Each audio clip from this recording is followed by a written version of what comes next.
Kazağımızı ben 90 ilmek başlamıştım. 90 ilmek başladıktan sonra şu kısımlarında birer ilmek artırarak her seferinde her bir sırada bir ilmek artırarak 96 ilmeğe çıkardım. Biraz daha salaş dursun diye. Bakın şöyle bir genişleme mevcut burada da gördüğünüz gibi. Siz isterseniz yani bu 90'la da devam edebilirsiniz. Biraz salaş istediğim için ben 96'ya çıkardım. Rengimiz gri biraz belli olmaz diye ben pembe renkte yapmayı daha uygun buldum ama inşallah net bir şekilde gözüküyordur örneğimiz diye düşünüyorum. Şu ters örgüden yani şu ajurlu kısımlardan tamamı kazan 15 sıradan oluşuyor. Tabii ki boyunu siz istediğiniz uzunlukta da yapabilirsiniz. Ben 13. sıradan sonra yakayı kestim. Yakayı keserken de hemen göstereyim. Kalemimiz şurada. Evet. 96 tane ilmeğim vardı benim. 34 ve 28. Yani şu yaka kısmı için 28 tane ilmek ayırdım. Omuz hizası için de 34 tane ilmek ayırdım. Bunun için 34 tane ilmeği ördükten sonra bu yaka kısmı için 28 ve 34 ilmek olarak 96 ilmeğe tamamladım. Şimdi bunu yaparken arka sırayı yaparken yine ben arka sırada da yine 90 ilmek ve 96 ilmeğe çıkararak ördüm. 34 tane ilmeği bu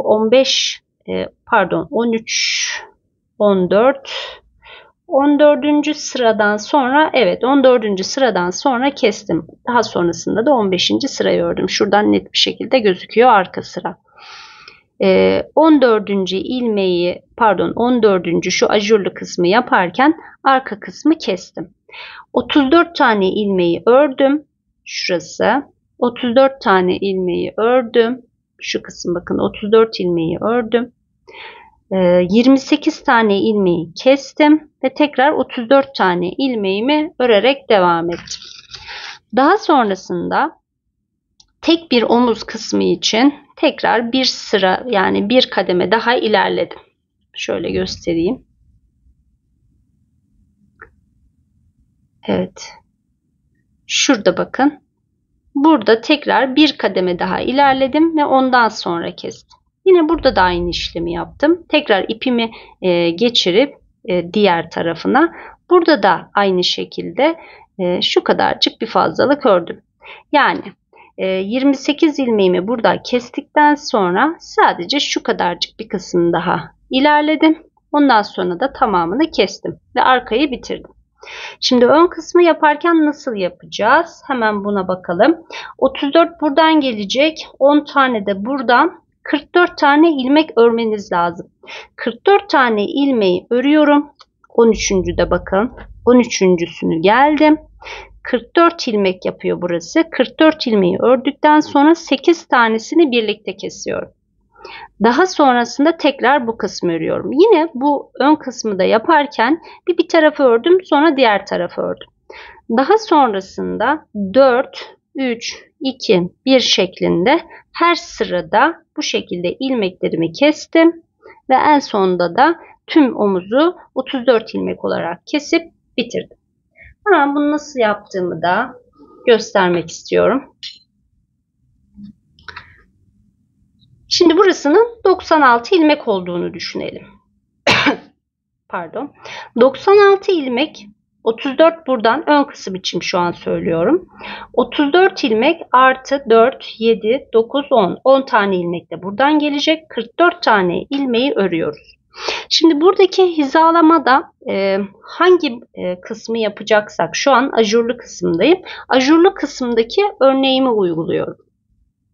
Yani bir tane düz örgü, ikine düz örgü, sonra ikisini birlikte kesiyorum. Ben 96 ilmek olarak devam ettim ama mesela siz 108 ilmek örmek istediniz diyelim. Şu an örnek veriyorum. Burada benim yaka için 28 tane ilmeğim var. 28 tane ilmeğimi çıkartıyorum. 80 ilmek. O zaman benim omuzlarım için 40 ilmek, ve 40 ilmek kalacak. Buradaki yaka için 28 tane ilmeğim kalacak.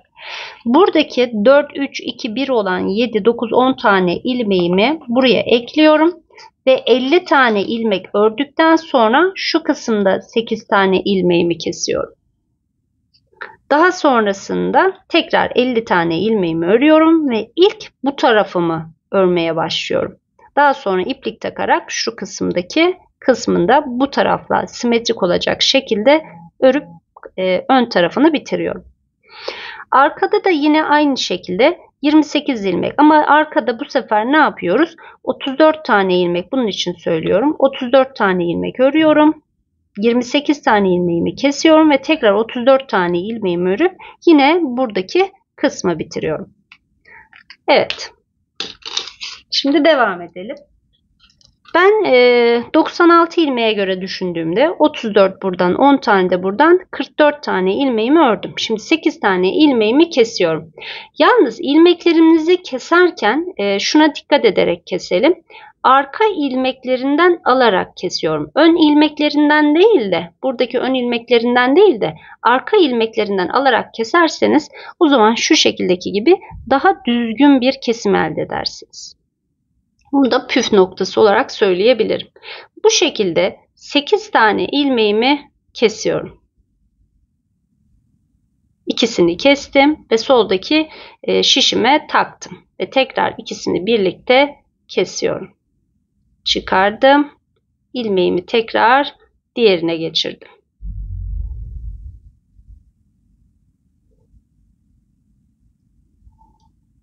Tekrar arka ilmeklerinden kesiyorum.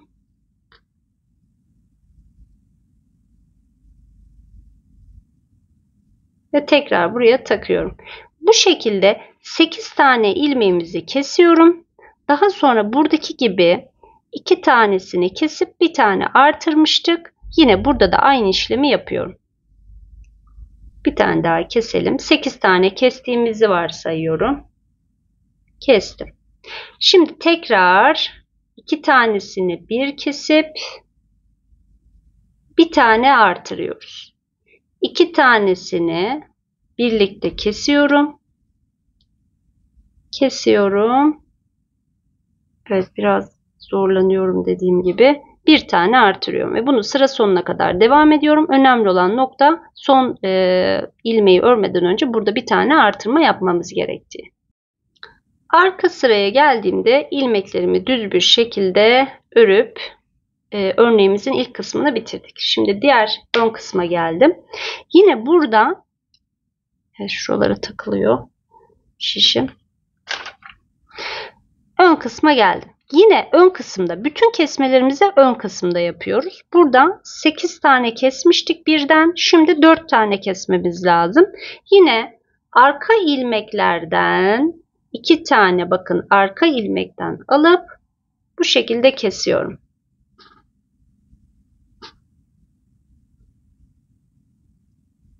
Kesiyorum ve koyuyorum. Kesiyorum ve buraya ekliyorum.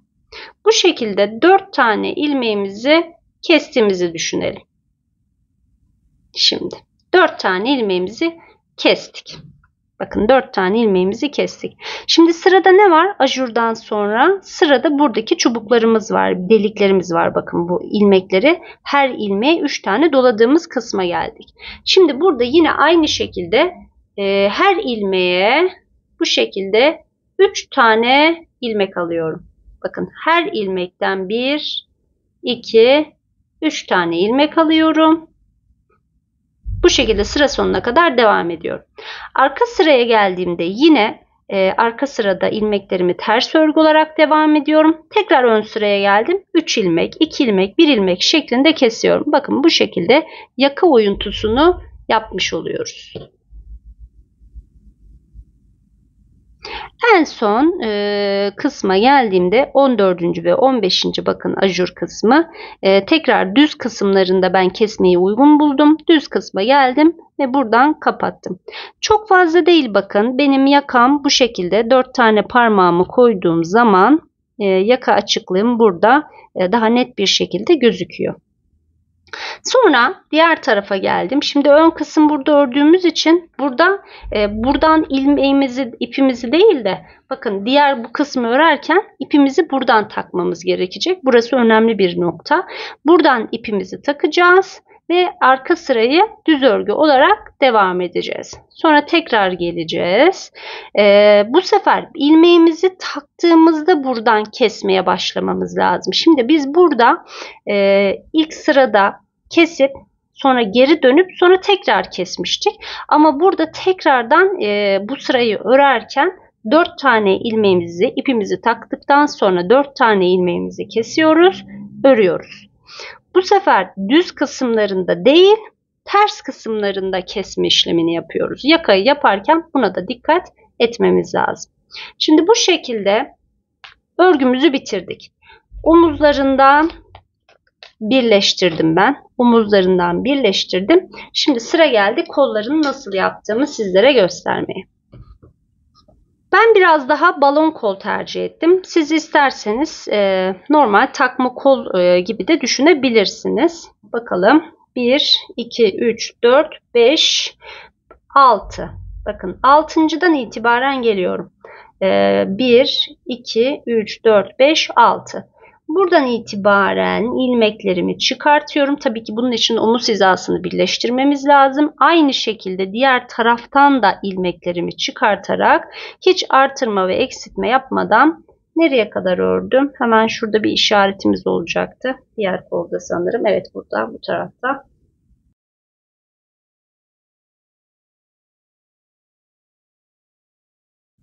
Şimdi bu ilmekleri nasıl çıkartacağımı da göstereceğim. Çünkü biraz bu kısmı çıkartmak farklı. 2 sıra kadar bakın 2 sıra kadar ajurludan ördüm. 3. sıradan itibaren ilmeklerimi kesmeye başlıyorum. Ben kol için 88 tane çıkardım. Biraz daha karpuz kol olsun diye. Ama siz isterseniz 70 ile 75 arası çıkartırsanız normal kol şeklinde de olacaktı. Biraz daha az çıkarmanız gerekecek sayısını. Bu şekilde 2 tane ajurlu ördükten sonra 3. ajurludan itibaren her bir buradaki başlangıçta ve bitişte hem başlarken hem de biterken ilmeklerimi kesiyorum. 88 ilmek çıkarmıştım. Azalta azalta bakın geldim. Burada da ne kadar örmüşüm hemen bakalım ajurlu. 1, 2, 3, 4, 5, 6, 7, 8, 9, 10. 11 tane ajurlu kısmımız var. En son bu kısma geldiğimde 40'tan çok daha fazlaydı. Ben bunu bakın bileğinize göre getirip ne kadar örmeniz gerektiğine karar verebilirsiniz.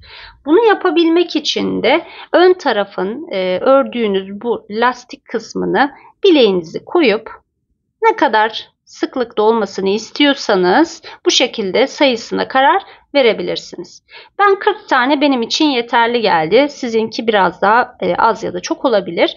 Burada da yine ilk sırayı yaparken 40'a düşürdüm. Bir ters bir düz, arka sıraları örerken de tersleri boşaldım, düzleri düz örgü olarak devam ettim. Yine aynı şekilde 3 parmak kalınlığında ördükten sonra ipimi kestim ve biraz da fazla bıraktım. Bunu da dikebilmek için bıraktım. Şimdi bu kol kısmını nasıl çıkarttığımı göstermek istiyorum. Çünkü birazcık daha farklı. Hemen şuradan, hatta burada da gösterebilirim. Farklı renkle gösterirsem daha da iyi olabilir hatta. Hemen şuradan bir tığ alalım. 1, 2, 3, 4, 5, 6, 7, 8, 9, 10'dan itibaren koluna geçmiştim. Ben şurada hemen size göstermek amacıyla başlamak istiyorum. Buradan hemen şuradaki ajurlu olan kısımdan ipimi çıkardım. İpimi buraya kilitledim. Bakın bu kısımlarından biz ilmek çıkartamayız. İlmek çıkartamayacağımız için bu kısımlarında 1, 2, 3 tane zincir örüp buradaki düz kısma geliyorum. Bakın tığımı buradan geçiriyorum. Bakın alttaki ipimden alıp üstten çıkartıyorum. Tekrar alttaki ipimi alıyorum. ilmeğimden ilmek kaydırma yöntemiyle buralarda 3 tane ilmeğimi geçiriyorum. Tekrar 1, 2 ve 3. Ben bu kısımlarında 4 tane yaptım. Biraz daha sayıyı fazla tutabilmek için. Siz 3 tane yaparsanız normal kol boyunda olacaktır. Bakın buradaki ilk ilmeğimi geçiriyorum. İçinden geçirdim. 1, 2 ve 3. Bakın bu şekilde ilmeklerimizi çıkartacağımız yerlerimizi belirlemiş oluyoruz. Bu en önemli püf noktalarından bir tanesi. Yoksa kol kısmını, bu kısımları çok çirkin duracaktır. Bakın benim bu kol kısmını çıkardığım yer gayet düzgün bir şekilde duruyor. 3 tane zincir çektim bu kısımlarda. Yine buraya geldim. İpimi geçiriyorum. Ve alttan ilerletiyorum bakın. İlmek kaydırma. 2 ve 3. Bütün bunları yaptıktan sonra hemen tekrar şu kısımdan ilmeğimi tekrar buradan ipimi takıyorum. Tekrar yeni bir ip taktığımızı düşünelim. Ve tekrar şişimi de alalım şuradan hemen. Şuna geçiriyorum. Şimdi buradaki her bir zincirin içerisinden bir tane ilmek çıkartıyorum.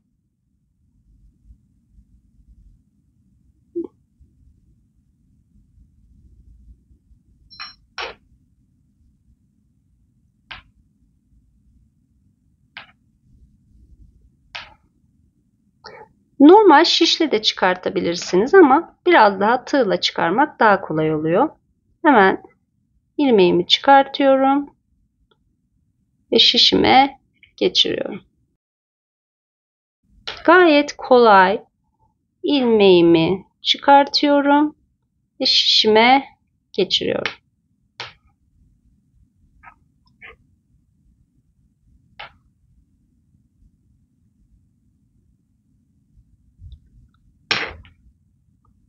Alttan da bakın gri ipimden de yani ördüğüm kısımdan da alıyorum ki hani iç kısımda kalsın onlar. Daha da sağlam olsun kolumuz diye. Bakın alttan ipi geçirip bu şekilde ilmeklerimi takıyorum. Yine normal ilk öncelikle 2 tane kesip 1 artırma. Daha sonrasında her ilmekten 3 ilmek çıkartma. Daha sonrasında da düz örgü. Bu şekilde bu üçlü sıramızı takip ederek yine kol kısmımızı örüyoruz. Gayet güzel oldu. Buna alıştıktan sonra bakın hemen şuradan da çıkartabilirsiniz biraz daha. Bu şekilde ilmeklerinizi de çıkartabilirsiniz. Ajurlu kazaklarda biraz da bu kısımlarından kaynaklı sorun yaşarsanız benim bu yöntemimle bütün kazakların bu yaka kısımlarını ve kol kısımlarını bu teknikle düzgün bir şekilde gelebilirsiniz. Hemen bir tane zincir çektim ve buradan hemen ipimi bağlıyorum. Şimdi tekrar burada da yine ilmek kaydırma yöntemiyle geliyorum. 1, 2, bu sefer 3 zincir çekeceğim. Ben kollarını yaparken dediğim gibi karpuz kolu olsun, biraz daha bol kol olsun diye 4 zincir çekmiştim. Sayıyı fazla tutabilmek için. Şimdi burada biraz yakanın toplamasını istiyorum. Ama siz yakası açık olsun isterseniz 4 zincir de çekebilirsiniz. Hemen bakın nereye geliyorsa ilmeğimi kaydırıyorum ve ilerliyorum. Alttan ipimi alıp arasından geçiriyorum. Bakın bu kısımlarında kesme işlemimiz düzgün olduğu için kolaylıkla ilerleyebiliyorum. Evet, şu kısımlara geldiğimde zincirimi çekiyorum ve devam ediyorum.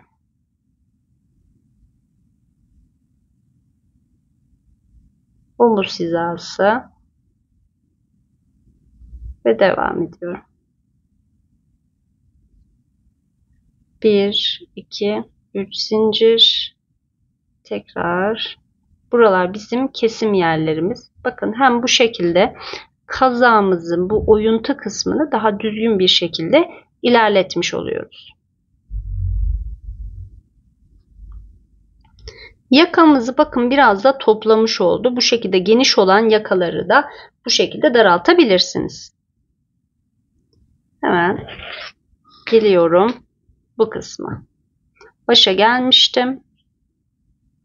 Şimdi burada bir tane ilmeğimi hemen buraya şişime geçirdim. Ve her bir attığım o ilmek kaydırdığım yerlerinden ilmeklerimi geçiriyorum. Her bir zincirden bakın bir tane ilmek çıkartıyorum. Alttan da yine ön ve arkadaki kısım olan örgümüzden de almaya özen gösteriyorum. Sadece zincirden almıyorum bakın. Bu şekilde ilmeklerimizi alarak devam ediyorum. Zincirle ve ilmek kaydırmayla geldiğimiz için ilmeklerin arası da birbiriyle bakın daha muntazam bir şekilde oluyor. Aralarındaki mesafe de eşit olmuş oluyor bu şekilde yaptığımız için.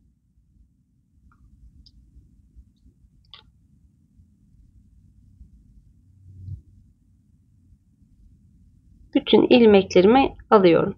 Önemli olan burada biz bir ters bir düz olarak devam ettiğimiz için ilmek sayımızın çift sayı olması lazım. 2'nin katları şeklinde olması lazım. 2 ters 2 düz olarak eğer lastik kısmını yapıyorsanız o zaman da 4'ün katları şeklinde olması lazım. Yani 2 düz 2 ters 2 düz 2 ters olabilmesi için. Yoksa 2 düz yan yana gelebilir. 4'ün katları şeklinde ilmek çıkartırsanız o zaman çok daha muntazam olacaktır. Hata olmayacaktır. Ama bizim burada bir ters bir düz olarak ilerlediğimiz için 2'nin katı olması yeterli. Bütün ilmeklerimizi geçirdim. Misinalı şişimiz çok uzun olduğu için hemen şuradan birazcık çekiyorum ve uç kısmını daha rahat örebilmek için. Şimdi buradan itibaren bir düz bir ters olarak devam edeceğim. Bir düz bir ters, bir düz bir ters. Bundan sonra döne döne hep aynı işlemi yaparak ne kadar yaka olmasını istiyorsak o kadar örüyoruz. 2 parmak kalınlığında bir ters bir düz olarak örgüme devam ettim. Ve başladığım yere geldiğimde artık kesmeye başlayabilirim. Keserken ilmeğimi arkaya aldım ve arka ilmeklerden alarak kesiyorum. İkisini birlikte ördüm. İlmeğimi soldaki ilmeğime geçirip tekrar arka ilmekten alarak kesiyorum. Bütün ilmeklerimi bu şekilde ikişer ikişer kesiyorum. Bakın gayet güzel bir şekilde kesmiş oluyoruz. Ön ilmeklerden alarak kestiğimizde bu kadar düzgün bir kesim olmuyor. O yüzden arka ilmeklerden alarak kesme işlemini yaparsanız buradaki bakın şu düzgünlüğü elde etmiş oluyoruz.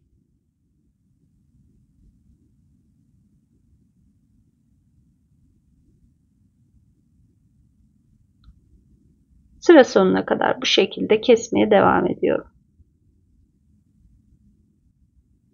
Son ilmeği de kestim. Hemen tığ yardımıyla başlangıcına bağlıyorum. Bir tane zincir çekip ipimi buradan kesiyorum.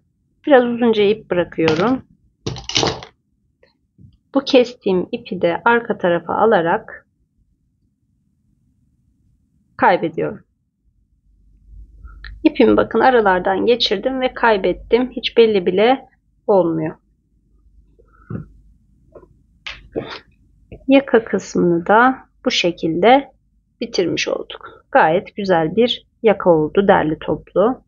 Dediğim gibi siz biraz daha kayık yapmak istiyorsanız ben 28 tane kesmiştim. Burayı 35-36 tane keserek daha kayık bir yaka, yani şurada 8 tane kesmek yerine 10 tane, 5 tane, 4, 3, 2, 1 şeklinde ve daha sonrasında da birer birer keserek omuzu daha az bırakarak daha kayık bir yaka elde edebilirsiniz. Sıra geldi şimdi bunu birleştirmeye.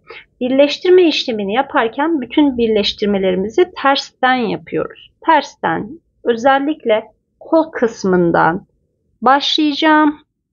Bakın, kol kısmından başlayıp koltuk altına gelip daha sonrasında da beden kısmını örerek bitireceğim. Bunun için burada ipimi bırakmıştım. Hemen ipime iğnemi takıyorum. İğnemi taktım. Ve 2 tane parçayı bir araya getiriyorum. Her seferinde arkadan geçirip önden çıkartıyorum. Birleştirme işlemini yaparken buradaki bu uzun çubukları birleştirmemiz çok zor. Bunun için 2 parçayı bir araya getirdiğimizde bu kısımlarından birleştirmiyorum. Buradaki düz olan şu kısmından birleştiriyorum. Bunun için bakın, burada şu kısımda ipim, buradan buraya gelip bağlıyorum. Biraz ipimi bol bırakıyorum şu kısımda. Tekrar arkadan gelerek birleştiriyorum. Ve burada biraz sıkıştırıyorum. Burada birleştirmemi yaptım. Tekrar bakın, bu kısma geldim. Bu kısımda birleştirme yapmıyorum. Üst üste getiriyorum. Bu kısmını, şuradaki düz olan kısımlarını ve burada birleştirmemi yapıyorum. Biraz da bol bırakıyorum şu kısmının çok sıkı olmaması için ve tekrar arkadan öne doğru birleştirme işlemimi yapıyorum. Hırkamız bitti. Şöyle göstermek istiyorum. Hafif bir buharlı ütü verdiğimizde çok daha güzel duracaktır. Kolları dediğim gibi biraz böyle geniş bir kol yapısına sahip oldu. Siz isterseniz ben 88 ilmek yapmıştım. 70 ile 75 arası ilmeği yaparsanız biraz daha şu kısmınız dar olacaktır. Kollarımız da bu şekilde açılıyor bakın. O yüzden hafif bir ütü çok daha güzel gözükmesine sebep olacaktır diye düşünüyorum. Dikişlerimizi de göstermek istiyorum. Bakın, dikişlerimiz de bu şekilde. Gayet güzel oldu. Belli bile değil. Umarım sizler de beğenmişsinizdir. Yapmak isteyen herkese şimdiden kolaylıklar diliyorum. Bir sonraki tasarımda tekrar buluşmak dileğiyle. Kendinize çok iyi bakın. Hoşça kalın.